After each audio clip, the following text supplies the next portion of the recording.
So guys what I eat in Bangalore part 2. അപ്പം രാവിലെ തന്നെ ഇഡ്ഡലിയാണ് കഴിച്ചത്. ഇപ്പം ഞാൻ പൈസയും കൂടി പറയാം. അപ്പം നിങ്ങൾക്ക് ആവറേജ് കാൽക്കുലേറ്റ് എത്രയും അപ്രോക്സിമേറ്റ് വന്നു എന്ന്. ഇഡ്ഡലി ഇതിനൊക്കെ 40 റുപ്പീസ് ആയിരുന്നു. 3 ഇഡ്ഡലിയും അത്യാവശ്യം കഴിക്കാനുള്ള 2 പേർക്കാണെങ്കിൽ 2 പേർക്ക് കഴിക്കാം. ലൈറ്റായിട്ട് കഴിച്ചാൽ മതിയെങ്കിൽ. അത് കഴിഞ്ഞ് ഞങ്ങൾ കൊമേഴ്ഷ്യൽ സ്ട്രീറ്റിൽ പോയി കുറച്ച് ഷോപ്പിംഗ് ഒക്കെ നടത്തി. അവിടെ ഈ ഒരു ചേട്ടൻ നല്ല അടിപൊളി മാങ്ങ മസാലയൊക്കെ ഇട്ട് വെക്കുന്നുണ്ടായിരുന്നു.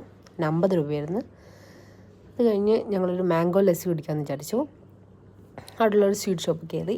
അതിനും ഒരു 100 അറൗണ്ടായി. പിന്നെ രസ്മലായി, അതിന് 40 റുപ്പീസ് ആയിരുന്നു. പിന്നെ അത് കഴിഞ്ഞ് സ്ട്രീറ്റ് ഷോപ്പിംഗ് നടത്തിയപ്പോഴത്തേക്ക് കോൺ വാങ്ങി കഴിച്ചു, 30 റുപ്പീസ്. പിന്നെ അത് ചുരോസ് കഴിക്കാമെന്ന് വിചാരിച്ചു. ഞങ്ങൾ രാത്രി പോയാണ് കോർമംഗലയിൽ പോയി. അപ്പോൾ അവിടെ ഇതിന് 200 പ്ലസ് GST ആയിരുന്നു. അപ്പോൾ നീമ ആണെങ്കിൽ അവൾ ആദ്യമായിട്ടാണ് ചുരോസ് കഴിക്കുന്നത്. അവൾക്ക് വലിയ ഇഷ്ടപ്പെട്ടൊന്നുമില്ല എന്ന് തോന്നുന്നു. But it was nice.